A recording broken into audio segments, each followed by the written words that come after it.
Darren, so since we last spoke, we've progressed in the FA Cup. We've got a home tie against Oxford United. What are your thoughts on the draw? What was your reaction to it? I don't watch the draws. I'm a little bit boring and old now. So John John let me know very quickly after. I think someone told me we was drawn at the end of the draw. So John called me straight away and said we had Oxford, and then my thoughts are on it that you can get anyone. Nothing really surprises me. It's a very tough game. It's a big football club. You'd like to think that we would get, a good attendance, good crowd. You'd like to think that, the caliber of the game will be better than normal because of where they are in the football pyramid.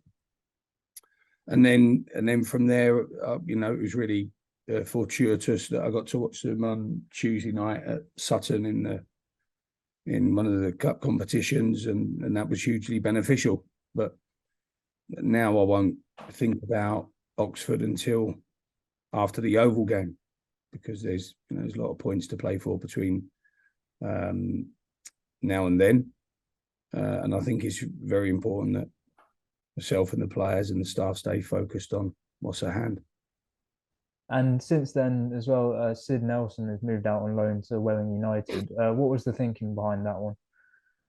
Just for games, just the last stage of his recovery. He's had to work very hard. At times, it's almost felt for Sid like it's 2 steps forward, 1 step back, 2 steps forward, 1 step back. The ridiculous nature of substitutes in the National League, and how many you can't have in comparison to the rest of professional football, means that it makes it very hard for the game time to be built up on our watch. He needs to play 5-6 games. We managed to get 2 behind closed doors games in for him and others, but we really needed to get him into that competitive environment before we put him into our competitive environment. And Sid, being the most brilliant lad you could ever work with, was very enthused and determined to go through that process and do those hard yards, and was really driven and going out on loan. And Welling United and Warren Feeney were great. Obviously everyone in football will know Sid's background and his CV, so it's not really hard getting that type of player out on loan. And in 28 days he comes back to us, and he really then, with a lot of luck and hope, is competing to start. That's how I see Sid Nelson. So it may take a bit longer. Excuse me. It may take a bit longer than that, but he's a very, very good player, and this is the last stage for him. And Tyreke has also moved out on loan. He's obviously played a few more times with us this season. Again, what was that decision? But Reece Brown coming in was key to that, and maybe one other that might be joining us fairly shortly. And Ty, again, loves his football. He's a real football guy and wanted to play games.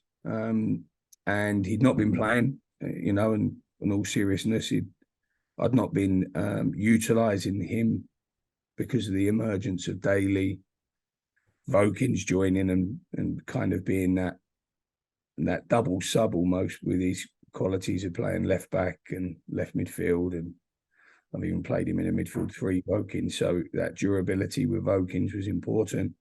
And I just felt the squad, and these are very famous last words, but I just felt the squad was in such good health that if there was a time to get Ty some football and some fitness, more importantly, the time was now, going into the Christmas period and the really busy December fixture list. And what you don't want ever as a manager or a human being, as just a decent guy is that you don't want people being unhappy not playing. And sometimes it's not their fault why they're not playing. Sometimes it's the manager's fault because of his selection methods and processes. And at the moment, poor old Ty was not being utilised. And, I don't like anyone sort of not being happy, being a footballer. He's a young man. He needs to play. So, again, Dagenham were very good. Darren and I would say, fairly close. And it was just a really good opportunity to get someone those really key match minutes ahead of a really busy winter period. And you mentioned Reece Brown there, sort of having a factor in that decision too. How has his first week of training been? Obviously, he came in late on Friday and made an impact when he came off the bench last Saturday. How has his first week of training been?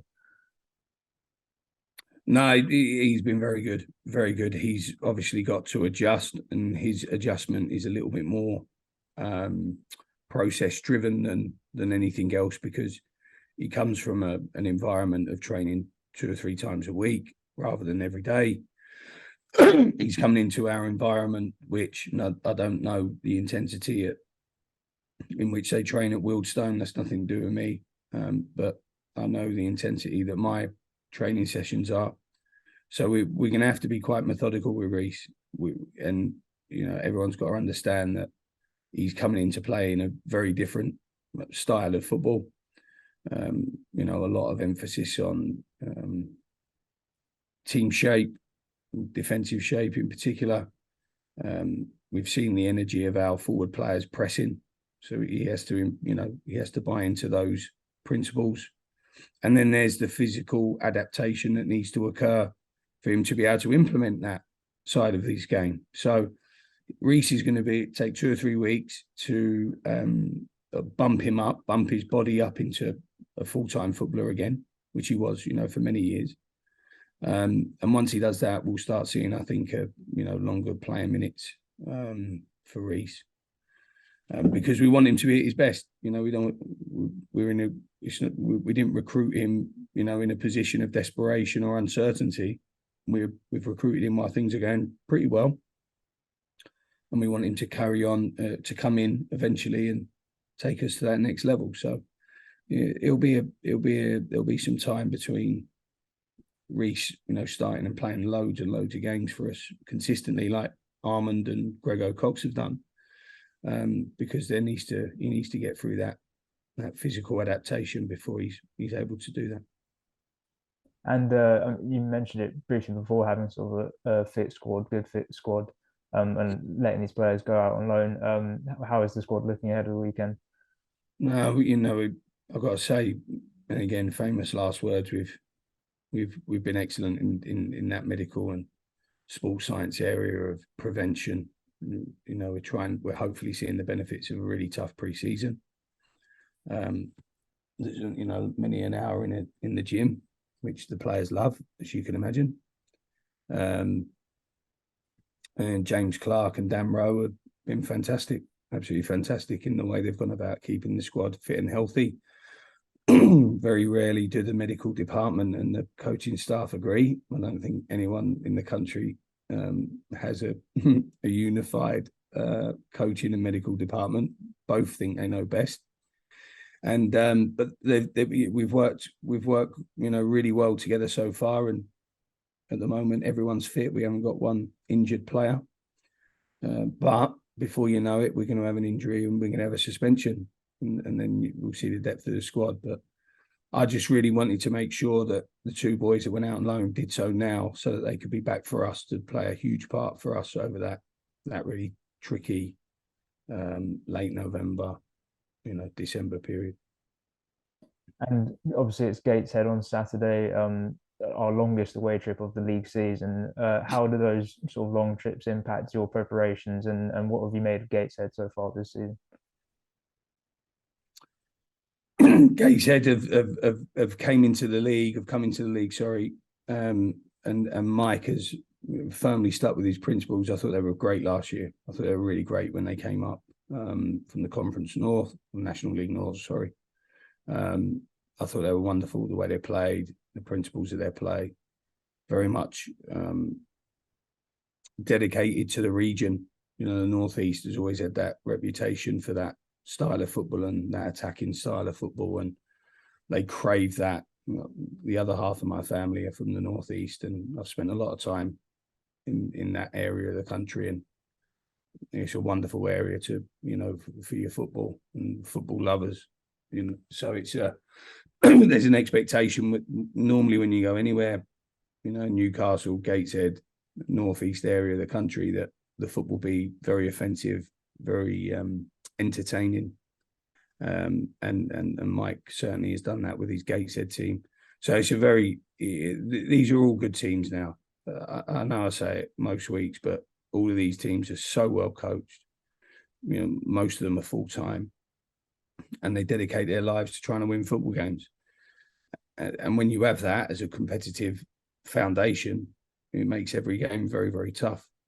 In terms of the travelling, I think once you've been manager at Yeovil, any journey's not that far, apart from when you're manager at Yeovil. So it's just you know, one of the parts of the job that if we can fly there, it'd be great, but we can't. So we jump on a bus and sit still for 5-6 hours. But it is fine as long as at the end, and it's really weird when you're traveling, because when you travel away and you travel such distances, if you win the game, it takes 1 minute to get back. It's amazing how it changes your mentality and your mindset. You don't win the game, and it takes 4 days to get back, you know, from anywhere. So it's all about getting there and winning. That's all it's ever about, and it's getting there and trying to give ourselves the best chance of winning games with a good mentality and good organisation. And we have to be at our best to win games. We can't be at 75%. We have to be at our very, very best. So if that's our mindset, you know, when we go down the tunnel tomorrow, then we give ourselves a very good chance. Well, safe trip up there, and let's hope it's a quick trip back. Thank you. Cheers, Darren.